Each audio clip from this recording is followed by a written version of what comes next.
Hello, everyone. Welcome back to the Canadian Saddle Hunter. Today, we are hearing the story of shooting a bear out of the saddle. Fabi from Quebec is joining us, and that's got to be quite the story, and I'm looking forward to hearing it. Will you just kind of tell us a little bit about yourself, where you're from, and then we'll lead into this amazing story of a saddle hunting bear. Yeah, sure. I'm actually a bow hunter for close to 20 years now. I've been bow hunting I started bow hunting as a teenager.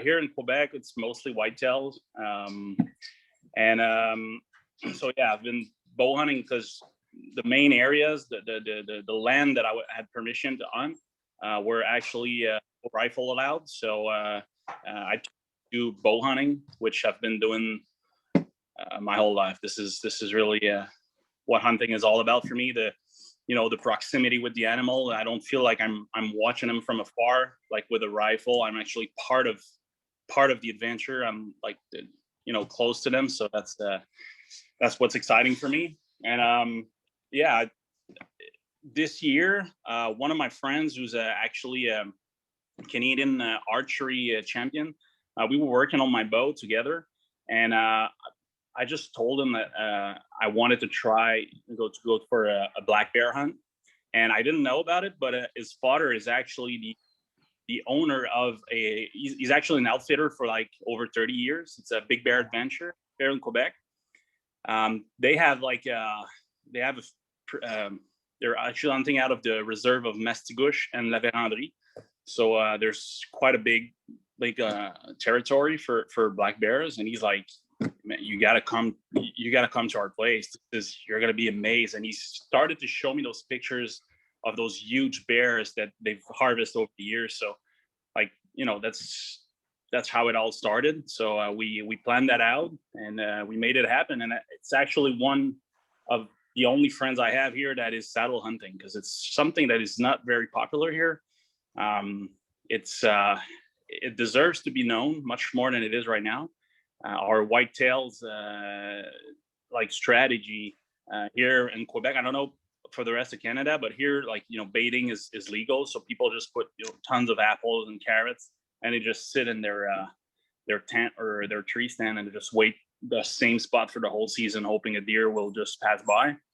And that idea of hunting, that wasn't what I was looking for. So when I first heard about saddle hunting, I believe it was I don't remember who it was, but the whole idea of mobility and hunting bucks bedding, getting in their trail instead of the food plots, and actually, yeah. So the whole idea, actually studying more of the animal pattern and hunting those bucks bedding, to actually being able to get them on daylight. And because here the problem is with all the hunting pressure around the areas we hunt, because the bucks are just getting nocturnal. It's all that happens. So you're really, fingers crossed, you're waiting for that rut to kick in, and you're hoping for one to make a mistake. So, and here in Quebec, it's around 3% of the bucks that are harvested that are over 2 years and a half. So anything with antlers is just getting shut down. So it's not the regulations and everything are just not ideal for management of having big bucks, and it's not allowing a lot of competition within the whitetails. So it's not forcing them to make a move. There's just not enough big mature bucks in the area. So the one that's there, the one or two, are just, they don't even have to move at all. They're not in real competition. There's like way too many does. It's like 30 for you in a field. You can see like 30 does, and you're lucky if you see a mature buck. So that's the reality here. But the whole idea of the saddle is just amazing, because you can actually start shifting towards more towards their bedding and the trails that they're taking to actually go to the food plot, so you can have a shot on broad daylight. So that whole idea just got me addicted to that saddle hunting and that mobility around it. So I think it's more of it's a smarter hunt, in my opinion, because you actually have to adapt, look at what they're doing, their pattern and everything, instead of just dropping food and waiting for them to show up. So I really liked the whole idea. So saddle was just a perfect fit for me. Right on. Yeah, that makes total sense. I think Quebec and Michigan, I mean, John Eberhard is, the grandfather of saddle hunting. And I think Quebec and Michigan, for instance, are very similar, that there's a lot of deer, but there's a lot of hunters. And there's, a deer, a buck over 2.5 is just really, really rare. And like you said, you can be a bunch of does in the field, but if you're after a mature buck, you can't do what everyone else is doing. And just sitting there in front of the food, you have to go and get back in there, and having that mobility, maneuverability, and for changing, wind, temperature, all that stuff. Yeah, it changes the way you hunt. Yeah, you can actually take the hunting pressure of the other hunters and use it to your advantage, Yeah. because when you have that mobility, you can feel that pressure and what it's doing on the deers, and you can just move around and adapt and use that to your advantage, which you couldn't do with the regular tactics that we usually use around here. Yeah. Yeah, no, 100%. That's totally true. And excellent, excellent, very smart. Tell us about, so your friend's dad has the guide for the bear, and so what was it like going back there? Because we had it interviewed, a guy who shot a moose earlier this year, but a bear, something that can climb up the tree and get you when you're in a saddle, it adds to the excitement for sure. Tell us kind of the setup to it, and what it was like. Yeah, that was one of my concern at first, but he and his father is actually the one that started the outfitter business, and they've been doing that for over 30 years. And he's like, bears are more afraid of us than the other way around. So it's completely safe. But then he has a few exception stories where they got charged by a bear, and then they just literally had an axe in their hand, no bow, no rifle, and somehow they managed to scare that bear away. So, and I'm like, okay, and we're going there with no like rifles, because no backup, no, we only have a bow in hand, and he was with me with the camera. So that was a different experience from Whitetail, that's for sure. And a few like all week long we had bears all over the place. Every single night, I think except one. I've been out for 10 days, and I think there's only one night that we haven't seen a bear. And we were aiming for a trophy bear, like a bigger one. And so we let quite a lot pass actually. But when when darkness kicks in and you're in your stand and the bears are still there, and you got to get out without spooking them. And he's like, as soon as they get out of the barrels, we're getting down and we're going to the truck. And I'm like, okay.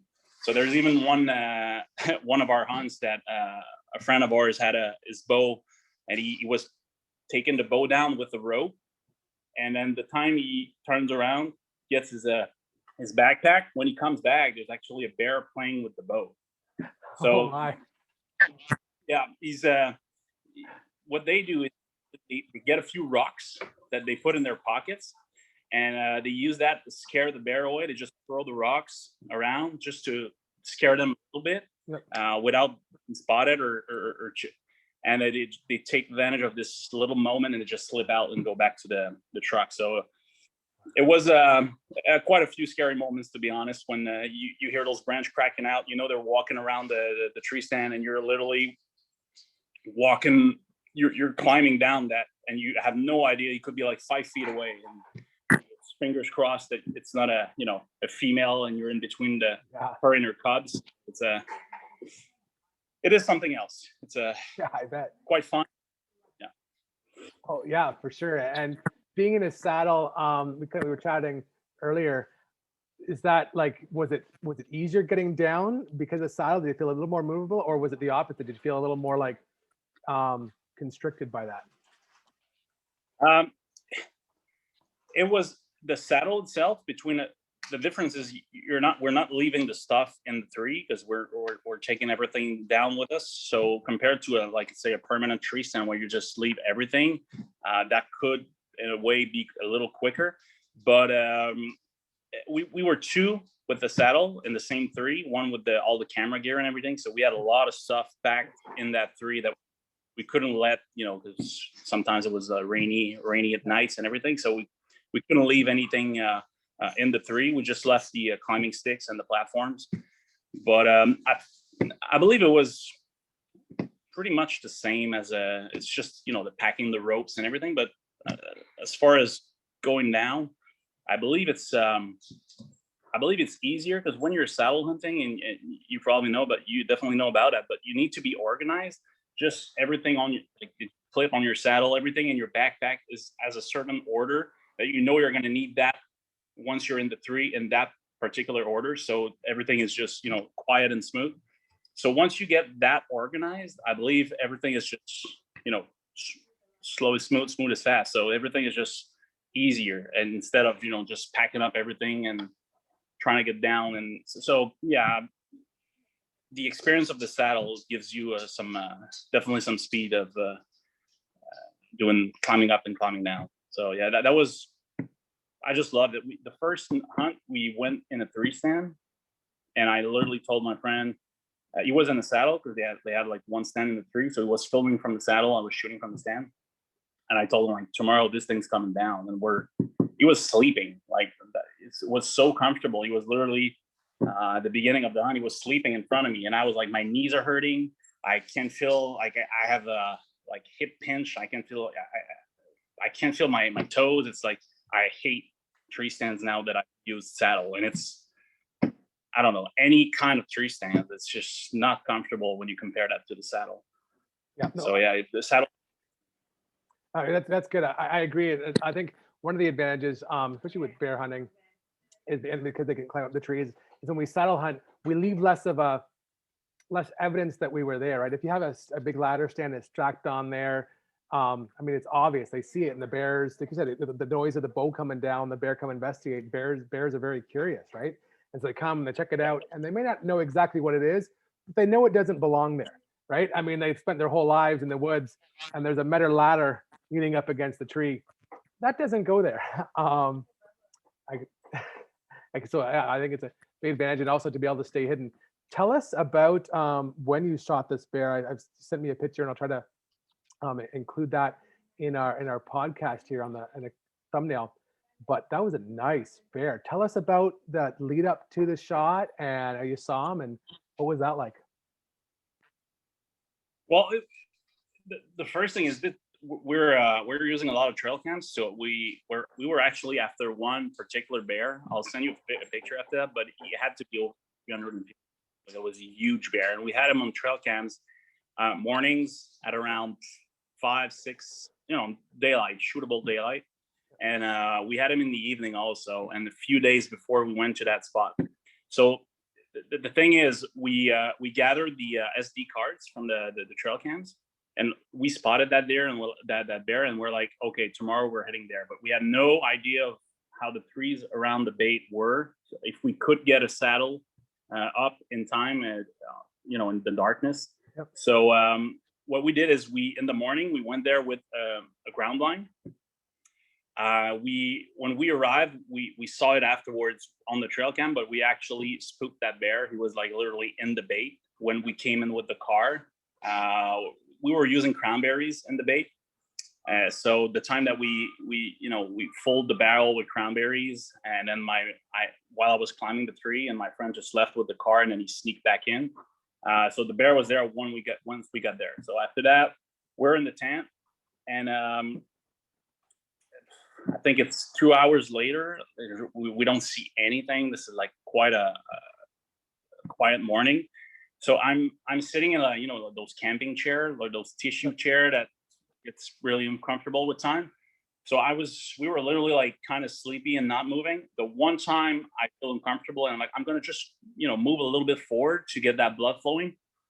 And the second I move, I see the bear head that's coming like out of the trail in front of us, and he looks at us, and for a half a second, and he starts running, and he bails out of there.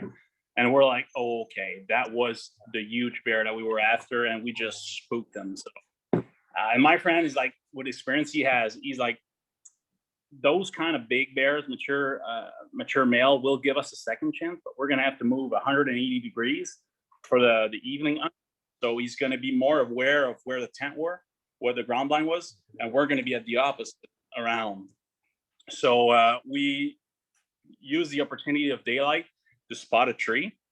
We're like, okay, we're gonna get in that tree. We're like 20 yards away. That's perfect for saddle. We have clearance for the camera also. So we spot the tree. We cut a few branches that were in the way, and yeah, we're getting ready for that evening hunt. So once we come back, again, we're coming with the car at first because it's like a habit that the bears are used to. The car comes in, drops some food, and leaves. So they're not scared of if you come in walking, they're going to be scared if you come with the car. But of course, once we come in, he's in the barrel again. So, and he really, same thing as in the morning, he just runs off, and we're like, okay, but it's manageable. There's like a high percentage of chance that he's going to come back. So we're doing our thing. I'm climbing up a tree, setting up both platforms while he's putting the cranberries. Then he parks the car, comes back. So now we're in the tree, and I think it's been like 15 to 20 minutes we're in the tree, and we forgot to cut. There was like a dead tree behind me, and one of the branch was like sticking out, and it was hitting my saddle. So every time I kind of moved, the tree behind me moved. So we were like, and I didn't want to move too much, but I'm like, okay, we've been here for 15 minutes. It's now or never. I need to cut or break that branch, and then get that out of the way, because when the bear's going to be there, and I'm going to have to grab the bow, move a little bit to get my shooting position, we're going to be in trouble. So I grab the branch, and when I break it, the bear is literally under our tree. Oh my. And he out of it, we couldn't hear him. Like these guys are ninjas. It's insane compared to whitetails. Like most of the time, deers you hear them coming out. Bears, it's incredible, and the bigger they are, they're quieter. Like the young bears, we could hear them a little bit. So I crack the branch, I just break it, and he bails out running. And I'm like, okay, this is it. Our hunt is just done. I was so mad at myself for, it's a split-second decision where you're like, yep, I got to do that now because we're gonna get screwed. And you do it, and the bear's there. That was the worst feeling, because we had been hunting for, I don't know, 6 to 7 days, and we've been passing a lot of bears. And for once, we had the opportunity to get harvest a big one, and he's right there. And I just blew it up. So, and I was so mad. And we're like, let's get out of here. We're gonna we're gonna go in another bait, spot a tree, prepare for our next morning hunt. And I'm actually like stupefied. I'm speechless. I'm just in my head, looking in front of me, and I'm waiting, and suddenly we just hear the bear he was stepping on some branches. What they're doing actually is, because we scared him off with the noise, but I don't think he saw that it was human beings. He didn't know what it was. So he came back, and what he was trying to do is break stuff around us to make us move, to actually see what it was all about. So, and then we were just like statue, like not moving and not even looking. We didn't see him, but we knew it was the bear that was walking around us. And then for 20 minutes, he was walking by behind us, and then he went the whole way around. And like 10 or 15 minutes later, he just comes out on the other side. He comes straight to the bait, and everything went so fast. It's like, I think it lasted like 30 seconds, and he got like broadside, perfect position. As you can see on the video, when I first draw, I went to full draw. He was in a perfect broadside position. Then he moved a little bit. So, and the difference between bears and whitetail is the vital organs are kind of more on the lower side. There's like a big, I don't know in English, apophyse in French, but there's a big, we call it the no man's land. But if you hit that, it's between the vitals and the column, the vertebral column. It's not a kill shot. So he just moved to a weird angle, but I know that was like the only opportunity I had. I had to make like a weird broadside shot, but yeah, it went down perfectly. We didn't even have time to look at the footage. Like, I released the arrow. From what I could see with my own eyes, it seemed like perfect. It seemed like a perfect shot. And we took the camera to actually look at the footage and see like what our strategy was, if we were going to wait in the tree a little bit. and we started to hear that death moan that they do, which is actually, I had like the chills. It's something that just, it's breathtaking. It's you feel all the power of that animal. He's just screaming his life out. And then he dies like right after that. So that was I don't know, not even 30 seconds after the shot. So we had the confirmation that was a vital shot. So yeah, I hit him through the heart and both lunge. So I think he went like 15 yards top.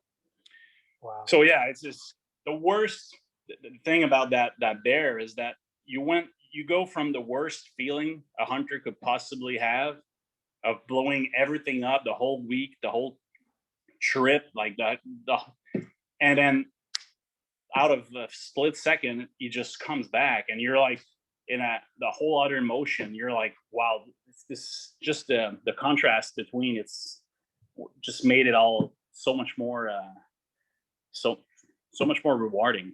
Yeah, totally. No, I totally understand what you're talking about, and I think that's amazing.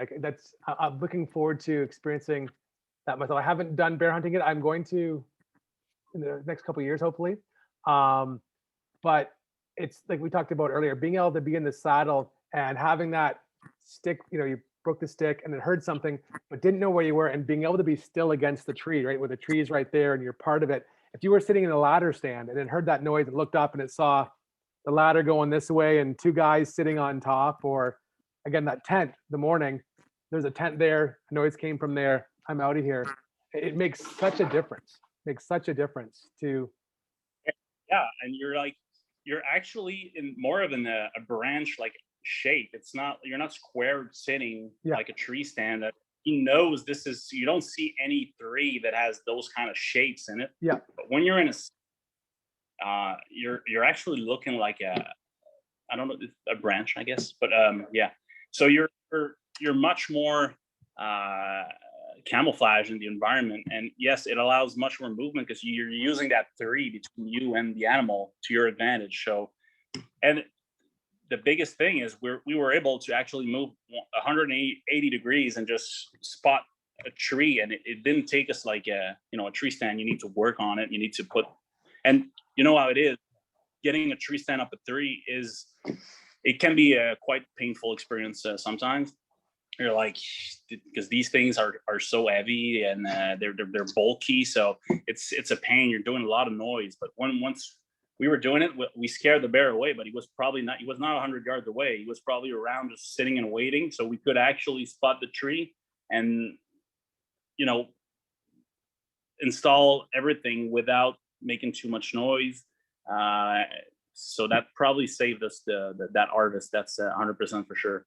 Yeah, no, I agree. Yeah, I think you're right. That's one of the big things. Again, talking about mature bears, they're the quietest ones walking, and mature deer, they're the same thing. It's the ones, the biggest and the oldest, they get to be the biggest and the oldest because they're the smartest. And if we have to be smarter. We have to improve our game and step up our game if we're going to kind of enter their realm, because the reality is they know their world way better than we do. And so we have to do everything we can in our advantage to be part of the world. And I totally agree what you said at the beginning.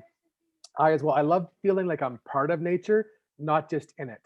I mean, I occasionally use blinds still. I have some kids and stuff like that sometimes, and it's still fun, but it's not the same as like being in the saddle, being in the tree, or even this, on the ground, crunched up beside something or underneath it. I love that feeling of being part of nature. And that's one of the reasons I love saddle hunting so much, is because you have that feeling that you're part of nature, not just plunked down in it, but you're actually part of it. Yeah. And it makes everything so much more rewarding. Like you said, you said it perfectly. You have to be smarter than those the smartest of them. So and when in the end, when you're actually able to harvest those mature animals, the reward and the feeling that you have is so much better than just, I baited him with apples and it's the rut, so he went after doe and he made a mistake and I got him. Like, he made a mistake, that's why you got him. With the saddle, you're actually outsmarting them, outmaneuvering them, and that's what gets you that harvest. And that's a feeling that you can't describe. I believe it's like 10 times more rewarding than just a regular hunt. So it's actually, and it requires more understanding of that animal, the patterns, the different food that he eats at different times during the season. So it's part of a package deal. Like probably most of the saddle hunters are actually better hunters, not because they're hunting from a saddle, but just the fact that those kind of hunts requires more knowledge, requires more, you have to be more careful, you have to be quieter, you have to be more mobile, you need to play with winds, so yeah, I believe it makes you a better hunter. So for anyone that's not that's not hunting that kind of strategy, it's a great way to start. I mean, you have to listen to those YouTube videos from the experts. You have to analyze, put some cameras out, do some preseason scouting, and then you understand that animal, and it just brings the whole hunting experience to a whole new level. It's actually more fun, the whole preseason, the preparation, than the hunt itself, because it's much more complete than just dropping food. So yeah, no, I agree. It's it's almost like a more holistic way to hunt, because you're involved in so many different aspects of it and learning, and that's part of the enjoyment. It spreads the joy of hunting and the outdoors out over a farther season. Because like, for instance, on my property here, there's a couple of spots that are all preset. I don't have a ladder up yet, but I'm still gonna saddle hunt, but I could throw a permanent steps on there, sticks on there, and it's fun to hunt some of those for sure. But scouting and going, and putting the trail cameras out and watching where they're going, and being out there with binoculars and watching what trails they're coming in at different times, and looking at the foliage and where they're tracking things down. Being so involved in the hunt now makes, when the season comes, that much more rewarding. It's more involved on all the steps, and yeah, it just adds to the experience. I forgot to ask this earlier. What saddle are you running at the moment? I'm using a Phantom from Tethered. Yep. He just ordered. Listening to your podcast, I actually talked to the guys from Dryads. Okay. So I ordered the Amic upgrade that I'm going to put my Phantom. So I'm going to try that out for longer. Because sometimes those mature bucks that are actually coming out of beddings, and you got weird hours, like 10:30 in the morning, 11, 1 p.m. And you don't want to come like at, let's say you see them at 1 p.m. and you come at noon and you're like busting them out. So that's going to help me out to come like a little bit early and get longer sits. I get in position when I know they just came to the bedding. I can get up there and be comfortable, so I can actually not move too much, and hopefully get the opportunity of getting one of those mature bucks. So it's just for longer sits. I don't think I'm going to use it for 1 or 2 hours, 3 hours sit. I feel really comfortable out of the Phantom itself straight away.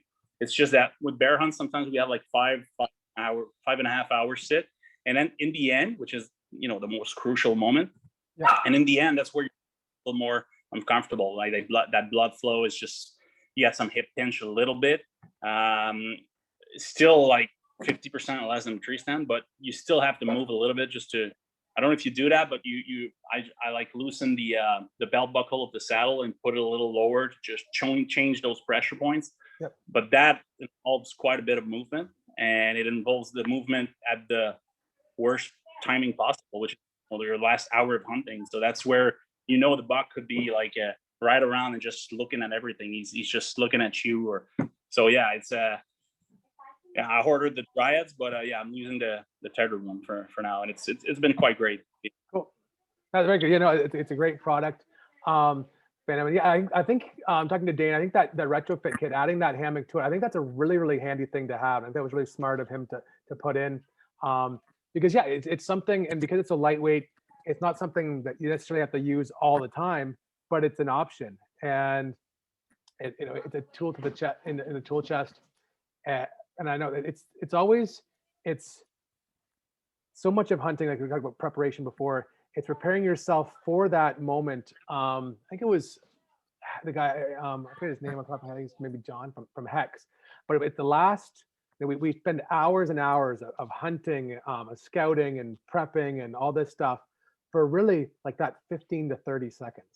And we want to do as much as we can to prep us so that 15 to 30 seconds, everything functions as it should. And having something like that, hammock to pull out even as a small pack, I think is a really, really handy idea. And I'm looking forward to getting mine out and testing it and putting it through the paces. But no, I think that's really good. It's exciting to see. I know in Canada, I mean, we're growing. And we're going to be doing some events here this summer across Ontario, and I know we were talking about maybe even doing one up in Quebec, and I think that would be fun to do. Go up there, and like you said in just in chatting, so often especially for us Canadians, the cost is so high often to bring stuff over. Being able to try something like sit in the saddle, try a different kind of sticks, makes a big difference, and that's what we're hoping to do with these events.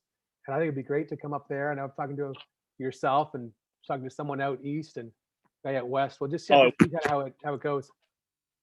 That's the only way to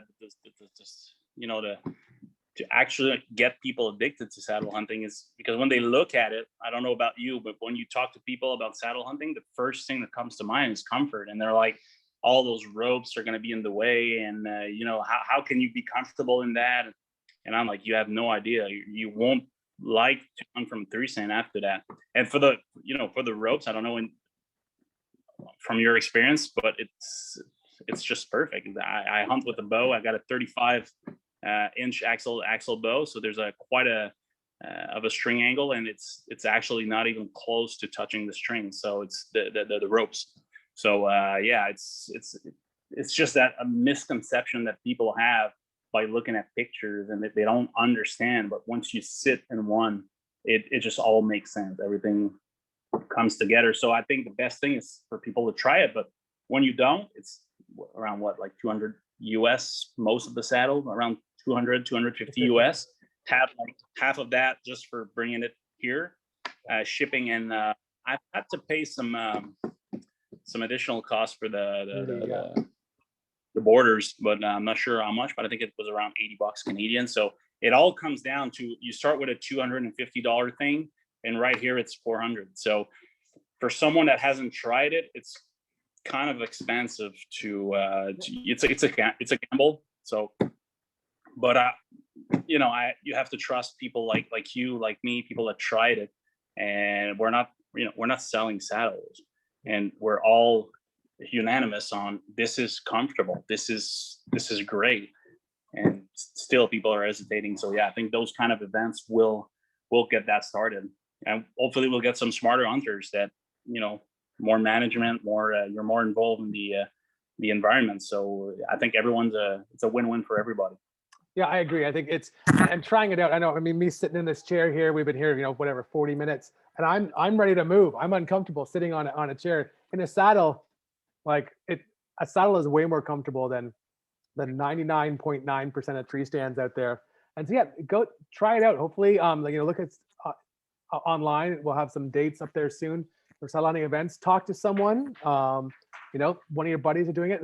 Look up the Canadian Saddle Hunter Facebook group and be joining there. Ask some questions. Try it out and help outsmart that, because those trophies out there, because they spent their whole lives getting away from you. So if we're gonna get them, we have to up our game. Exactly. That's well said. All right. Well, thank you for your time, sir. And everyone else out there, hope to see you soon.